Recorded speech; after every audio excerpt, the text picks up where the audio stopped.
Hello and welcome to the Social Media Magic Podcast, the perfect podcast for TPT sellers, teacherpreneurs, and teacher business owners who consider themselves to be introverts. Each episode shares all kinds of ideas, tips, tactics, and strategies to help you make more sales and grow your community on social media. Without further ado, let's get on to today's episode.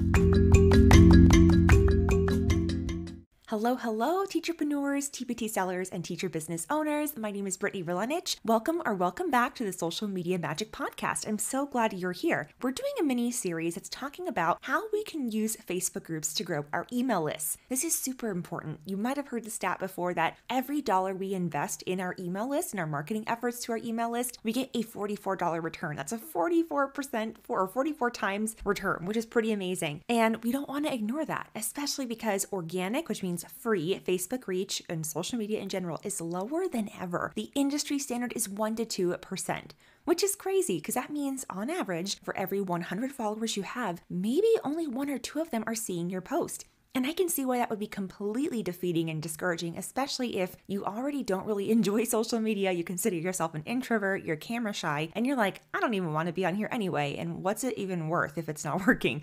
I totally get that. I do want to kind of challenge it a little bit and say, even if you have 100 followers, if you have 1 to 2 engaged people, that's awesome. Depending on how you price your offers and all that, it could still be worth it. And I also want to say, when you have an engaged community, you have a much higher likelihood of the engagement in your audience being higher because they're not just there to engage with you and their content or your content, they are there to engage with each other. They are there for the shared vision, the mission, the cause, the community. They're there to talk with other people. So when we can build engaged communities with our email list, with our Facebook group, when we can build individual connections on Instagram that lead to those other channels and platforms, we're in such a good place. So I'm super excited to share this method with you. Let's dive right in. So the first thing that you'll want to do, and really this is before you do any kind of marketing effort, is to make sure that you are super clear on your brand foundations. What do you do? How do you want to help people? Who do you want to help? And how do you want for people to find out about you? Do you want them to find out about you maybe through a podcast and getting on other people's podcasts? Do you want them to find you through your YouTube channel? Do you want them to find you through your blog or maybe a weekly live show on Instagram?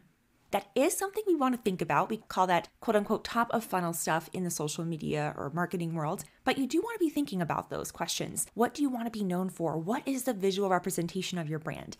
We're not going to go super deep into that today, but it is important because you're going to be positioning yourself in front of other people's audiences and you want to be able to quickly and concisely and clearly articulate who you are, what you're about, who you help people, and how you help them. And I know I'm saying that like it's super easy. This actually can keep people stuck for years, especially if you can see yourself helping multiple groups of people, or maybe you have multiple audiences. I know quite a few people who technically have completely different audiences and businesses. And while some will say you have to niche down, and to a degree, I agree, like in a teachers pay teacher store or for a blog, it is helpful to niche down for things like SEO, which is search engine optimization, and just so people can get a feel for like your vibe and your mood and what you're about. But you can actually have multiple businesses and audiences technically, as long as you're super strategic and focused with your time. Now, I also understand that I'm speaking as someone who doesn't have kids. I'm at a stage in my life where I can put a little more time and energy into these things, and I recognize that might not be forever. So I just want to let you know that I do acknowledge that. But I also want to say, don't use that as an excuse to not go after what you want. If you know that you want a change in your life, that you want to quit your job, that you want to replace your teaching salary, that you maybe want to work fewer days per week so you can spend more time with your kids, if you don't want to come home and feel like you're snapping at your spouse or your kids because you're just so stressed out, I'm not saying you're doing that, but if that is you, then, take what speaks to you. Sometimes we have to be able to sacrifice or be willing to sacrifice some things like maybe a little bit of sleep, which I know isn't a super fun thing to say, or watching TV or relaxing for a little while to get super clear on this stuff so that way we can speed up later. We slow down now so we can speed up later. Ooh, okay, got a little preachy, but I hope you can hear my heart here. I really want for you to do what is required and be willing to put yourself out there and make yourself a little bit uncomfortable because guess what? These things get easier. All of it does. And today we're really going to be talking about essentially pitching and networking, which I know can be scary words if you're an introvert or if you're camera shy, but you can do a lot of this through text anyway. You just want to be intentional with your words. Okay, here we go. So once you have your brand foundations settled, you kind of know what your niche is, the kind of people you're looking to serve. I want you to identify 3 to 5 leaders in that niche. Now, we're not doing this so we can copy them or so that we can steal any of their offer ideas or anything like that. You're just gonna this is basically market research. You're looking at who your quote unquote competitors are. And let's be real, like it's business, it's a marketplace, we're competing, right? If we each have resources on the 3 times table for multiplication facts, then we're competing, right? It doesn't have to be a negative thing. It's just a fact. The feelings come from what we attach or assign the meaning to the fact, right? And so it doesn't have to be a negative thing. We're competing. But we also can be collaborative partners, and that's what we're really going for this. So I want you to identify 3 to 5 leaders in your niche, and I want for you to go and see if they have Facebook groups. I do have something to help with this. I actually have this master ultimate list of Facebook groups to join for teacherpreneurs and TPT sellers. A lot of them are groups where you can actually learn like about Instagram marketing, email marketing, things like that, but I do have niche specific groups on there. So I will be sure to link that in the show notes so you can grab that if you haven't already. It's an ever-growing Google Doc. So whenever I find new really good and engaged groups, I add them to that list. So that would be a really great place to start if you feel just overwhelmed by this whole process. But I would say identify 3 to 5 at first. And what I want you to do is reach out to those admins and moderators, and you can go to the members tab and you can see who the admins are, or you might even be able to look through the featured posts in the group and see who is posting. Are they admins or moderators? Do they have the little badge next to their name? They'll have like a little, usually it's like blue text that says that. And I want you to send them a message. Now, when you send somebody a message on Facebook and you're not friends, it usually goes to their others or message requests folder, but I'm going to give you a tip for that. So you're going to send them a message and you want it to be heartfelt. I'm going to give you some copy that you could use, but anytime you have like a prompt or a template, you always want to customize it to match you and who you are, your personality, your brand voice, etc.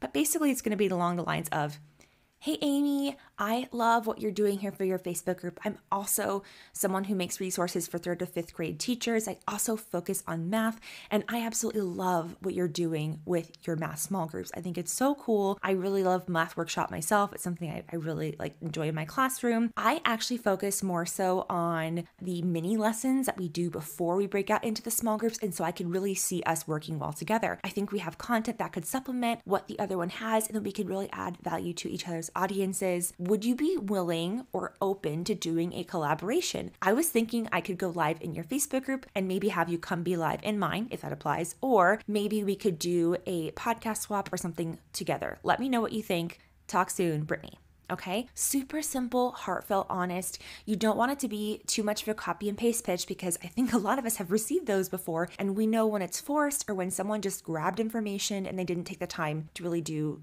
any digging, good digging in a good way. So that's what you'll do is you'll find 3 to 5 groups, you'll reach out to them. And what I would also do, because of the other request thing, is I would make a post in the group and tag them. You should be able to tag the admins and say, "Hey, I just sent you a message. Looking forward to talking to you soon." Okay, you can do that in a post, or if maybe there's like an ongoing welcome post that you recently joined, you can tag that person, the admin, in the comments and then let them know that you sent them a message. That is a really quick way to be able to get around that others message request thing, others message folder. Oh my gosh, I can't talk today. Okay, so yes, you offer to share value with their community, and you don't want to do this until you've talked. So this should be the first reach out. And I just want to say, don't get discouraged if you don't hear back. Even if they leave you on red, which I know that can really suck. And it's like, oh, I know this person saw the message, but they didn't get back. But sometimes it's not always intentional, right? Like they're all busy with their own lives too. They have spouses and kids and commitments and school. And if they're in the classroom, then they're also pulled in a million different directions. So sometimes they'll read it quickly, but they don't actually have enough time to sit there and respond. So they get distracted and then they completely forget that they opened your message. It's usually not intentional or personal. So I would say don't take it personally if they don't respond, if they never see it. Some people don't know how to check their other messages folder. If they see it and they don't respond, or if they respond and say no, like, "I'm not really interested in doing that, no thank you," or if they just flat out say no. I mean, it can be hard even if they're direct, but really try not to take it personally. The goal here is to, honestly, it's a numbers game. You're going to send several different requests. Now, you want to make sure that each one is heartfelt, but I really want you to think about, even if you get one yes for every 5 requests, then that's worth it, because that's 4 or 5 different groups that you're going to be going live for, that you're going to be sharing value with. And if you really love and believe in what you're doing, if you know that it can support teachers and help kids, why wouldn't we do that? Why wouldn't we put ourselves out there? Just like when we're applying for a job and we submit hundreds of applications. I know that process really sucks. It's not a great example, but we're willing to do it because we can see the possible good in the end result, that if we get the job, if we get a promotion or whatever it is, that it's going to benefit us, our families, our communities, and so on. It's the same exact thing here. I know there's some mindset stuff that can come up of what if they say no? If they do say no, not a big deal. Just keep asking. I think this is one really big benefit that network marketing has given me. I know that not everybody here is pro MLM, so if you're not, that's okay. But I do want to say it really helped me get over being told no, because you're just like, okay, and then you move on to the next one. And that's just sales in general. Most people are not going to say yes. In fact, the statistic is like 80% say no if you're good at sales. And really all sales is relationships and being able to solve problems. That's all it is. So don't let it stress you out, because we all want sales and we need sales to be able to have sustainable and successful businesses. And that means we need to have sales skills. It doesn't mean we have to be salesy. It doesn't mean we have to have a certain personality. It doesn't mean we have to be super dynamic or outgoing or gregarious. I consider myself those things, but you don't have to be, because I help clients who are introverted like you. You will build skills over time. It will get more comfortable. Some of the most amazing people in the online entrepreneur space, like James Wedmore, Amy Porterfield, they consider themselves introverts. So don't let that be an excuse either. Don't let it keep you from going after what you want. Okay, so even if you're camera shy, I want you to think about this. This is something I've actually heard from James Wedmore. I've done his program, Business by Design. I also love his Mind Your Business podcast. And one thing he's told me that's really, really stuck with me and that's helped me get over the whole fear of pitching and rejection, all that. He talks about this story of someone being out in the ocean drowning. There's lifeguards, and you look up to them because you're like, well, this lifeguard is going to save them, right? They're obviously experienced. They're getting paid buku bucks to be here, but they don't see it. That would be the experts, right? You're looking around probably waiting for someone else to speak on what it is you do in the classroom or what it is that you're good at or the resources you're making because you know your stuff is good. Now, if you don't know your stuff is good, that could be another mindset thing, and really look at your products, make sure they are good. But I'm going to assume for the purposes of this that it is good, that it's something that's brought your students success or that you've helped other teachers get awesome results with their kids in the classroom. So we're going to assume your resources are great. So you see someone out there in the ocean drowning. The lifeguards, the experts, they're not seeing it. You look around on the beach, no one else is responding. Everyone is busy with their own lives. Everybody's enjoying themselves or they're on their phone, they're distracted. You are the only one. Now tell me, would you jump in the ocean with your clothes on and save that person? Or would you just let them drown because you don't want to look weird and have your clothes be wet? Because you wouldn't be wanting to get uncomfortable. I'm going to guess 99.9% of you, if not 100%, would say, I'm going to jump in with my clothes on, okay? Even if you're not the best swimmer, if you're an okay enough swimmer to be able to get that person to safety, because another person's life is at stake, you are going to be willing to swim out there and do it and to meet them. And if you need to bring them to the experts later, the people who are in the ambulance, people who are doctors, you will do that. You can work together. But if you're the one that sees them drowning, you have that personal responsibility to save them, right? Now, I know what we're doing in the classroom isn't necessarily life or death, but it is life. It is life related, right? It's the student's ability to thrive and learn. And we know how important that is.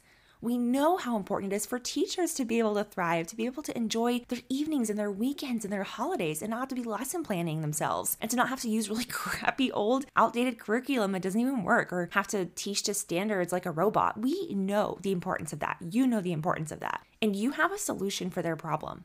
So the first step is believing in that. And the second one is being willing to do what it takes to get that solution in front of as many of the right people as possible. And this is part of that process. So when you're feeling scared, when you're feeling nervous about the rejection, about reaching out, just consider who is that teacher? It's so important that you get super clear on who that is that you're serving. And if you can think of a teacher that's either a coworker at a school you work at now, or if you're not in the classroom, someone you used to work with, and just think of that person. And that's what I do. I do this I think about my TPT sellers. I think about this one person what I could help her with in her business. Am I the top expert? No. I want to look up to those lifeguards and wait for them to save, right? But also, there's only so many people doing this kind of work, and there are so many different people in the world. You never know who's going to resonate with your message or the specific, unique perspective that you have that maybe someone else doesn't. So don't worry about what other people are doing. You have to assume that you're going to be the only person willing to jump in the ocean with your clothes on to save them. And that means doing whatever it takes. Once you've gotten a yes, like yay, you can go live in their group, you can maybe be on each other's podcasts, you're able to get visible in front of their audience, which means they're also probably going to email their list about you. Super exciting stuff, right? Now you have the jitters about delivering, about performing, about being on camera, and I totally get that. There's so much we could do about that. I'm not going to dive too deeply into that today, but really it's the same thing, right? You got to be willing to jump in the ocean. Once you have done that, you're going to build that relationship.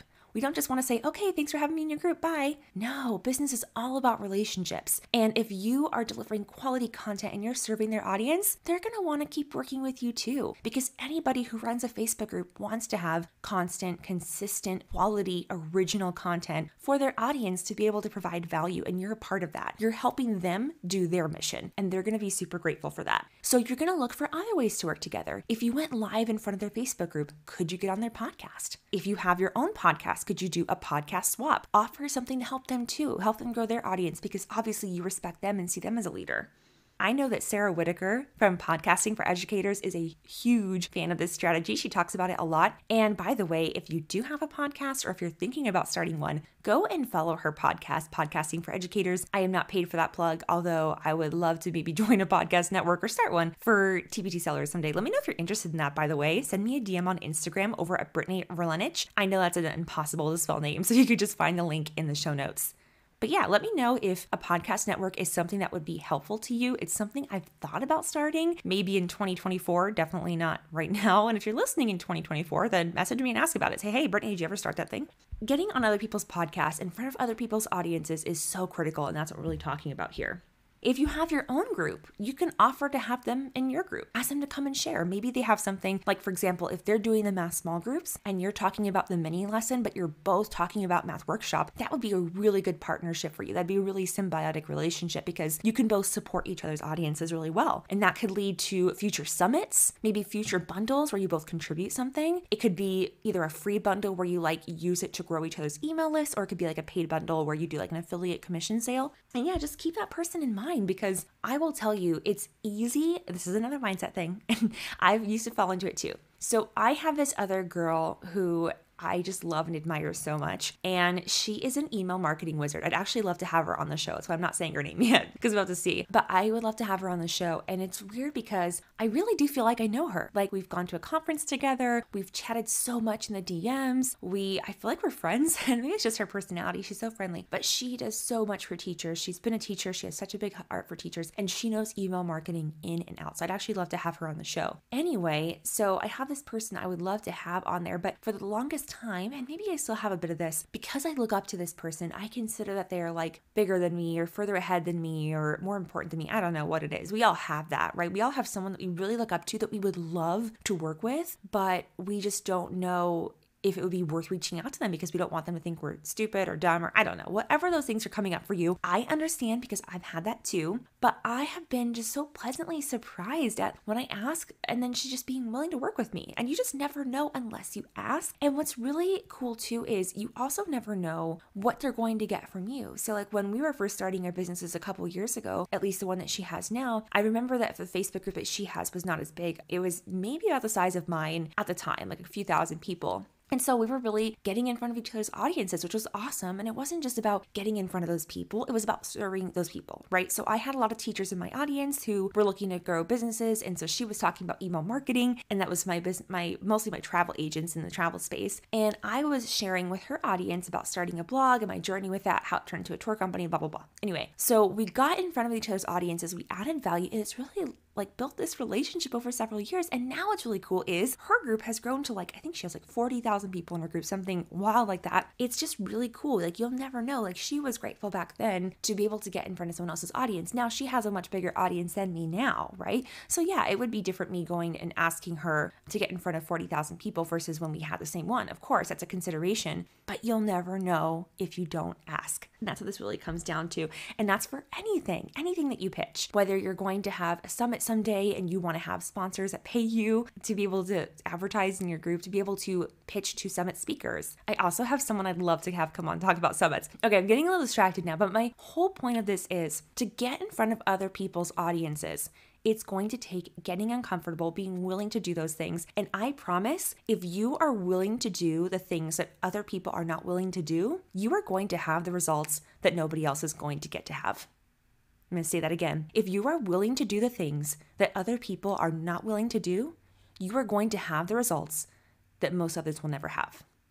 And that's just the truth. So I'm super excited for you to do this. I would love to know if you actually did it. Let me know. Send me a DM on Instagram. Let me know in my Facebook group if you need help with this, because I know it can be a little bit of an organizational task. I actually have a tool in my Teachers Pay Teachers store. It's called the Facebook group scheduling tool. And it's something I actually use to manage my content in other people's groups. So if I've gone live in there before, or if I'm looking to build a relationship with the admin, I will actually share valuable content in their group for free with their audience. I'm not pitching my freebie. I'm not pitching a paid offer. I'm not pitching my podcast, just value. And you might see me doing this. You might see me doing this in groups where the main audience is TPT sellers and teacherpreneurs, because obviously I do want to position myself as somewhat of an expert with Facebook groups, but also I want to help people, right? Because I think the unique thing about my business, at least this one compared to other things, is this is actually not my core income stream, and that's fine for me. I really do see this as an active service because I do like social media and I do like marketing and I want to help. And if it grows into a massive business, then cool, that would be awesome. But really, that's not the main goal here. The main goal here really is the impact and sharing what I've learned and hoping that helps you. So yeah, I hope that tool will help. I hope this podcast helps. I'd love to hear your thoughts, and I really hope that you go and do it. If you need the copy of the message to be able to craft your own message and pitch to those group owners, you can go to the show notes and copy what I have. Make sure you just personalize it from yourself, make your pitches from the heart, and you'll be good to go. Don't be scared of the no, and don't fear the rejection. Just know the rejection is going to come, but it's not personal. It's not about you. And yeah, happy pitching.